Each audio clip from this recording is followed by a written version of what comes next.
to make life better for everyday Americans, House Republicans are fanning the flames of hatred and embracing a racist conspiracy theory put forth by white supremacists on so-called replacement. And we're still waiting for a single House Republican leader to denounce replacement theory, the theory that led to the massacre in Buffalo, New York. And hopefully, we'll see some decency from them today and throughout the week. House Democrats are continuing to address some of the challenges that the American people confront, and we'll be moving legislation this week to address the shortage in baby formula that exists in large measure because of some supply chain challenges that need to be confronted, and we will do so this week decisively. We're also continuing to address the inflationary pressures that the American people are experiencing, again, connected to the initial shutdown of the economy, supply chain challenges that we're experiencing, and the need for us to respond decisively, which we will do this week. Republicans continue to complain about challenges. House Democrats work to address those challenges decisively to make life better for everyday Americans. We will continue to do so. We also, of course, have to act decisively to address the poison of white supremacy and domestic terrorism in America. It's a poison, it's a cancer, it's destroying our society. This shouldn't be a partisan issue. It's not a Democratic issue or a Republican issue dealing with the crisis of violent white supremacy. It is an American issue. And I'm hopeful that Elise Stefanik and my colleagues on the other side of the aisle will see the error of their ways to date and change course immediately. Because if they don't, blood will continue to be shed. I now yield to my distinguished colleague, our Vice Chair, Pete Aguilar. Thanks, Mr. Chairman.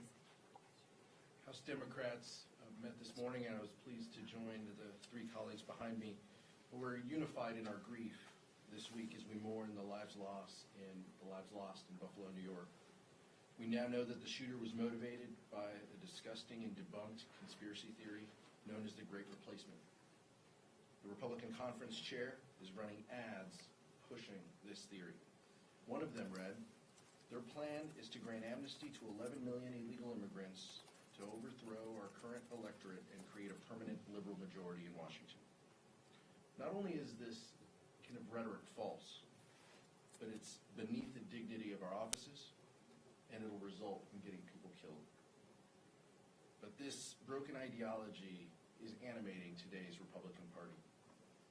What once would have been disqualifying is now a mainstream point of view. In fact, it's a prerequisite in many ways to hold Republican leadership. After a pandemic that laid bare the stark inequities of this country, and after 4 years of a president embodying our worst instincts and degrading our institutions, our country in many ways is a tinderbox, and House Republicans are holding the match. House Democrats, as I said, are united in our grief, and we're resolute in our commitment to make this country stronger and more inclusive, where we all have a chance to succeed at the American dream. A nation where we respect the rule of law, where we recognize the diversity is our strength, and where truth matters. With that, I'll yield to Assistant Speaker Catherine Clark. Thank you, Vice Chair, and thank you, Chairman Jeffries, for having me here today. I thought a lot about what I was going to say to you about where we are as a caucus, as a country, and there are so many competing feelings: rage, despair, terror, as we watch the horrifying events play out in Buffalo this weekend. Just one of the mass shootings that we had in the last few days. But this one distinguished because it was hate-driven. It was driven by a young man who was radicalized online by replacement theory. The idea that white Americans are being replaced. It is anti-Semitic, it is racist, and it is very destructive. And it is a pillar of the current GOP. They won't call it out, they won't apologize, they won't back off. Their agenda right now is fueled by these very forces of white supremacy, of white nationalism, and they are not changing course. I agree with the chairman. I hope that they will, but the agenda they're putting forth is very clear. And let's look at the other crisis that we are having in this country that is so interrelated.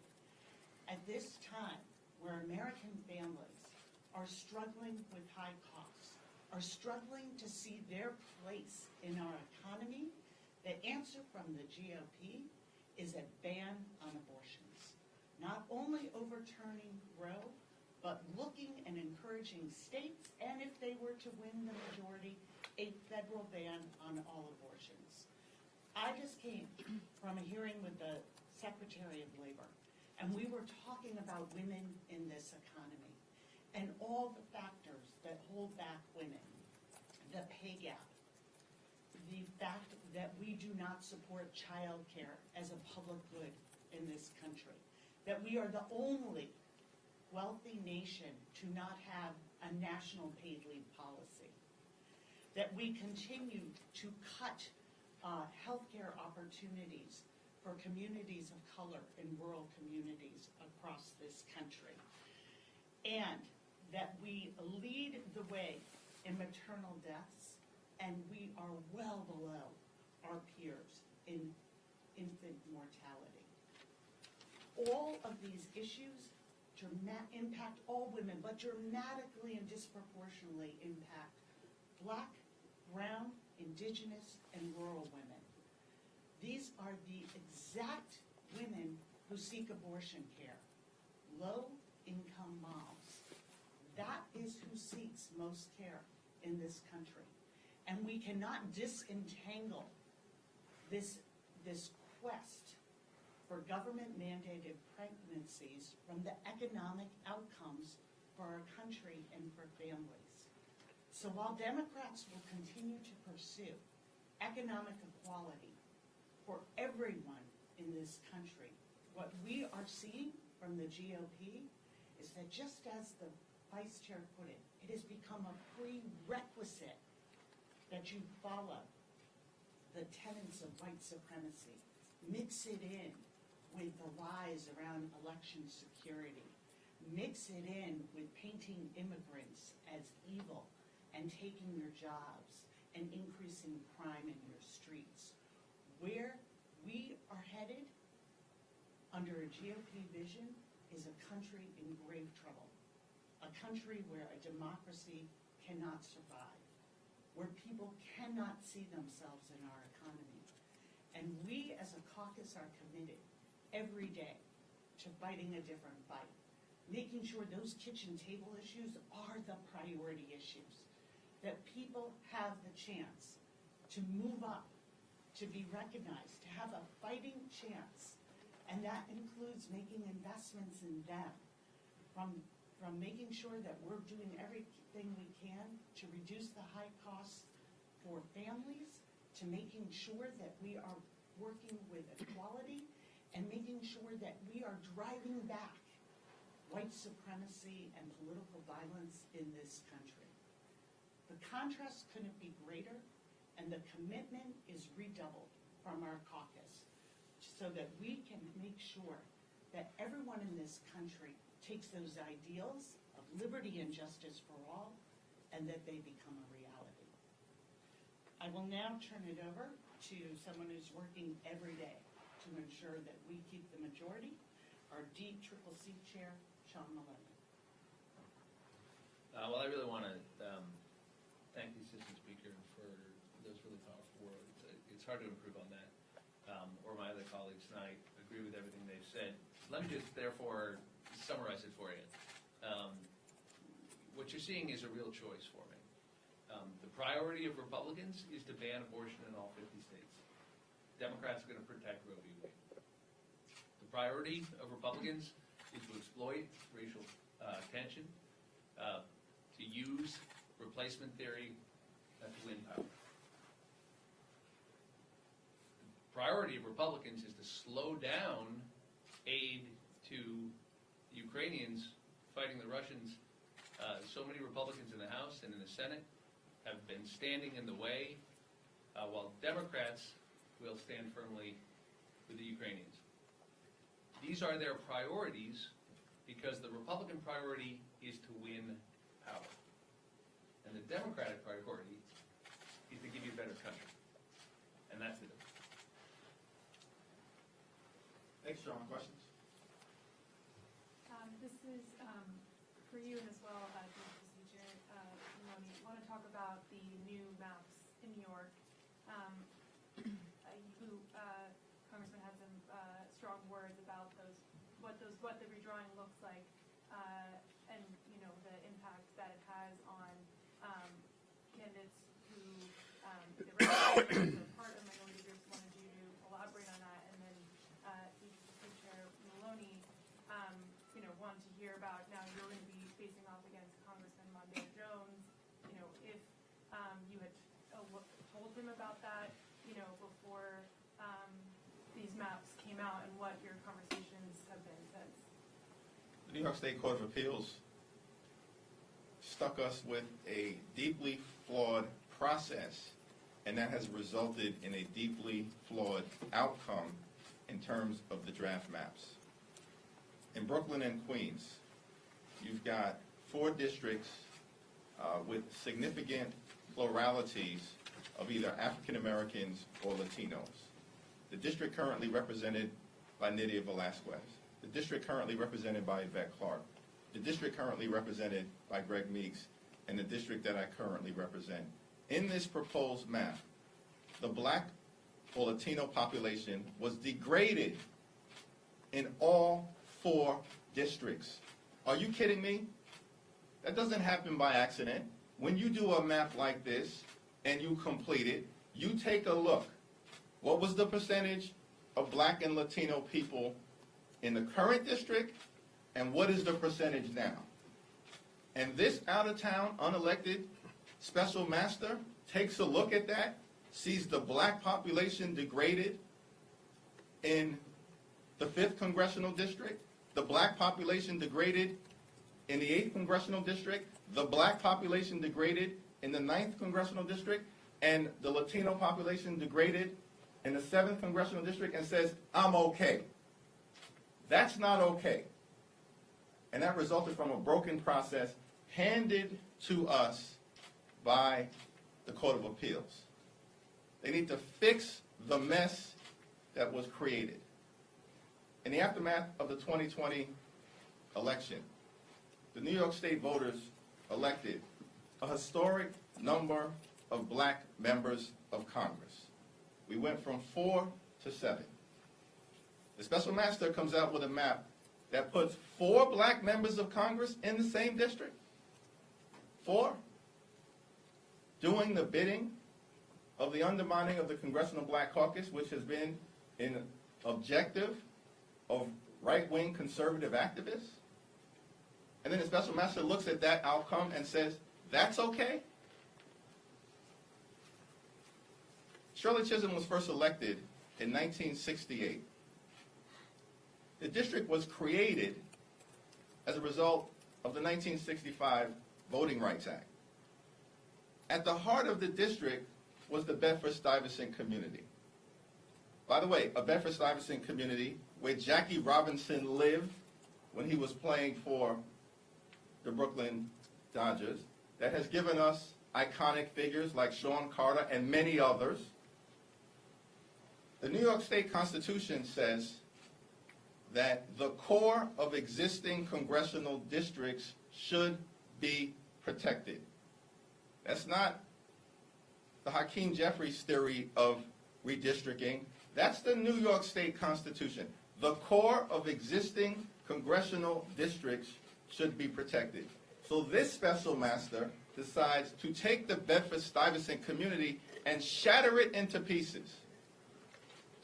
One of the most iconic black communities in America. A district that Shirley Chisholm once represented, with Bedford-Stuyvesant at the heart of it, and tears up the Bedford-Stuyvesant community. So yes, we have a problem with these maps. It would make Jim Crow blush. Again, it's hard to improve on what the chairman has said. What I can tell you is that a broken process has produced a broken result, and we're all going to work through that. I think you'll see the member issues work themselves out. I don't think that's unusual in a situation like this to have members trying to understand what it means. But I think it's important that we all remember that this is up to the voters, not to any of us. And ultimately, the voters will make these choices. All we do is put our names on a ballot. There are a number of members who have been drawn in terms of their residences into the same district. I'm not one of them. So unless you know something I don't, that primary you're describing I don't think exists as we stand here. And in fact, I'm the only sitting member who lives in the district, which is now numbered New York 17, which remains a competitive district, by the way, that we have to win in the fall. It will not be easy, and I haven't had an easy district since I came to Congress. But it's my home in Putnam County, in fact, the entire county of Putnam, which voted for Trump by 20 points in 2016, is in this district. So from my point of view, I'm just running where I landed. If someone else is looking at the district as well, obviously we'll try to work through that as colleagues and friends. Ultimately, this is up to the voters, and that's where it should be. But I guess just to follow up on that, should the message then for everyone who gets drawn into a district with a fellow Democrat then be, okay, I watched the way that you handled this, I should also just jump in, not consult with my colleagues? Because what it looks like right now from New York is like a lot of Dem on Dem, not considering, not talking, no pre-conversations, no nothing, just I'm going to run. The appearance of chaos that may exist is a result of a broken process handed to us by an out-of-control, runaway majority of the New York Court of Appeals. I'll say that again, the New York Court of Appeals. Because you know what they did? Unlike every other legislative body in the country, which had an opportunity to fix a map that the court said was flawed, this particular Court of Appeals says the legislature will not get the chance to repair the map that it found to be problematic. The elected representatives of the state of New York, who passed the map with super majorities and happened to be led by an African-American woman in the New York State Senate and an African-American man in the New York State Assembly for the first time. So it takes that situation, doesn't give the legislature an opportunity to cure the map, unlike every other court that found problematic maps across America, and says we're going to have a process sent to Steuben County, New York. I don't know where Steuben County is. Had no idea it existed. Neither do the overwhelming majority of New Yorkers. It's in the village of Bath, closer to Cleveland, Ohio, Pittsburgh, Pennsylvania, and Toronto, Canada. The judge, who's an acting state Supreme Court judge, I think was on the traffic beat before the Republicans found him as part of a forum shopping endeavor, and then appointed an out-of-town unelected special master. They had a process that said to the people of New York State, you get 1 day to show up in the village of Bath. 1 day.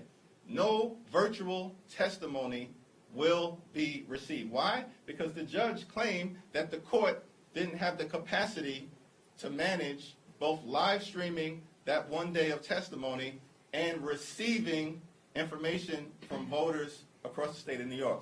And so you have 1 day. No airport in Steuben County. Can't get there. It's unreasonable to expect that you would ask anyone to fly there anyway. Amtrak doesn't go to Steuben County.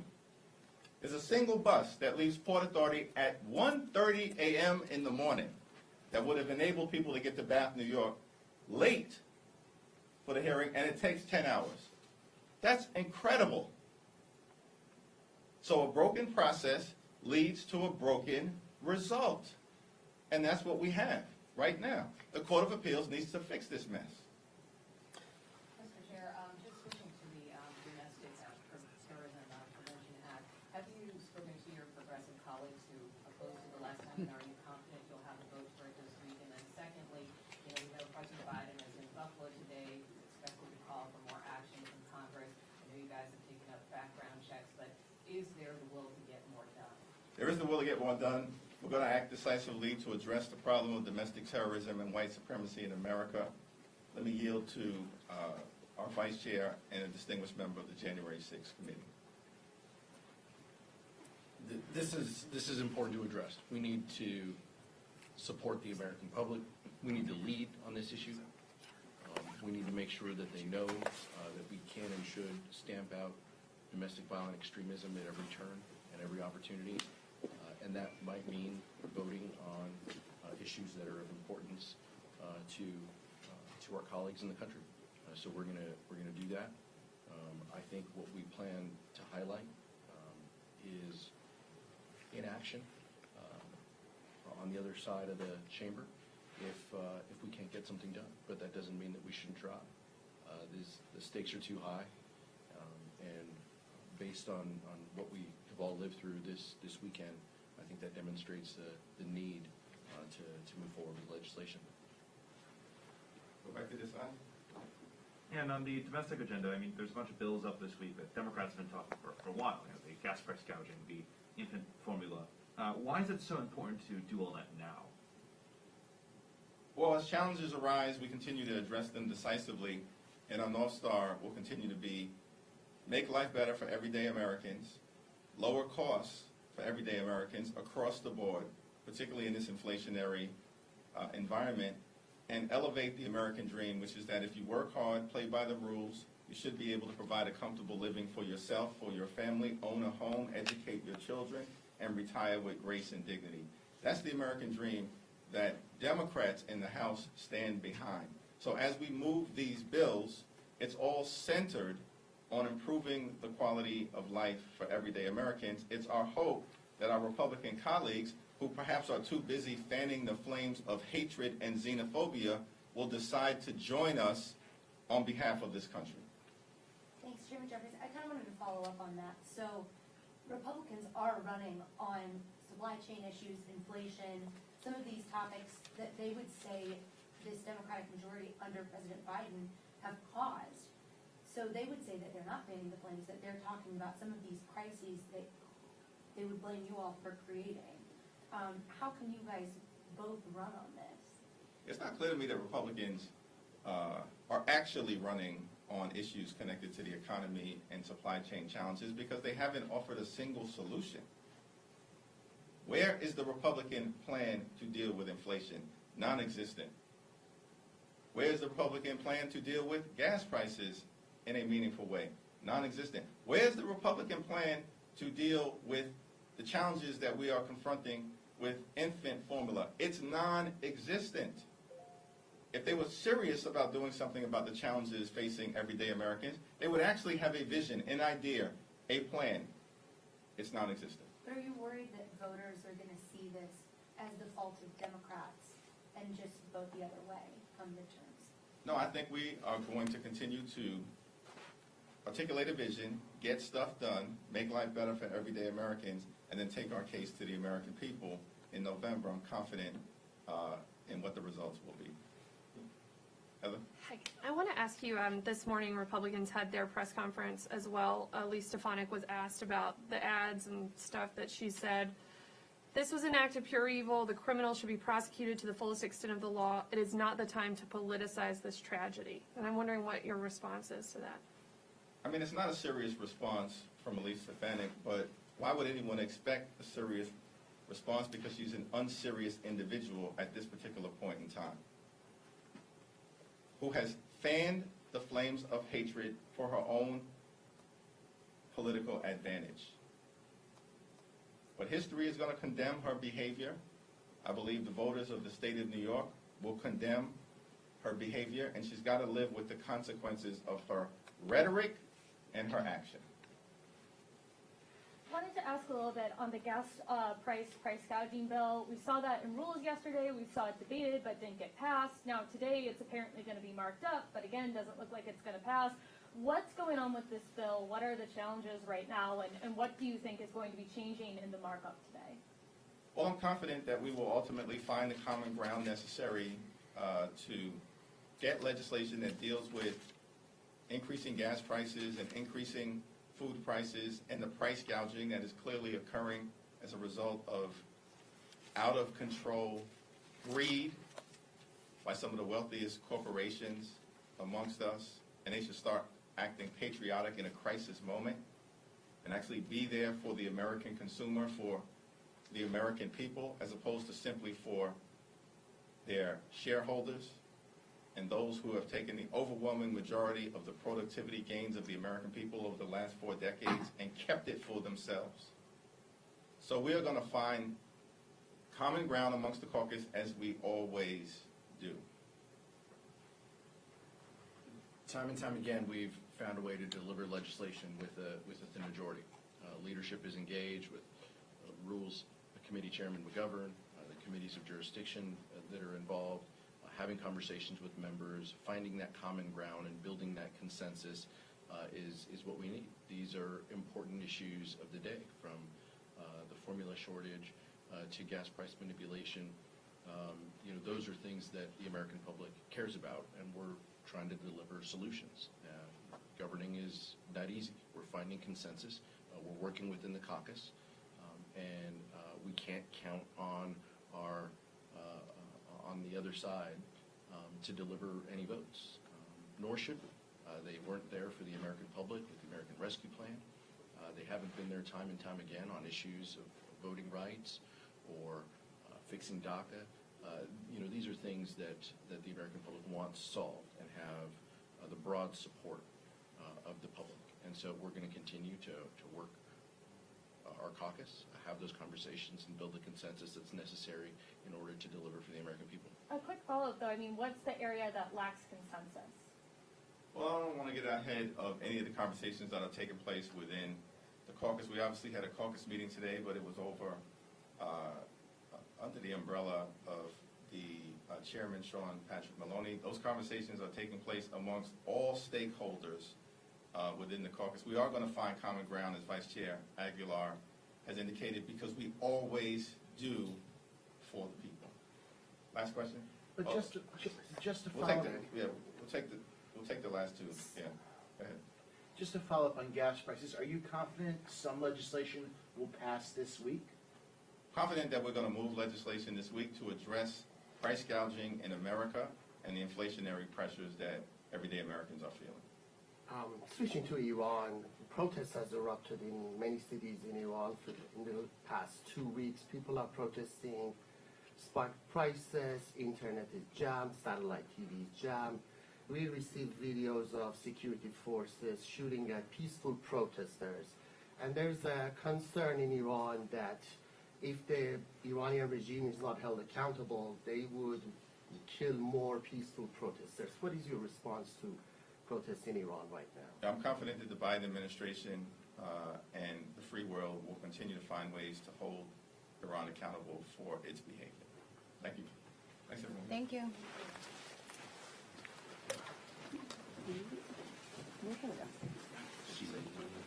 Right after, yeah, I'll have to.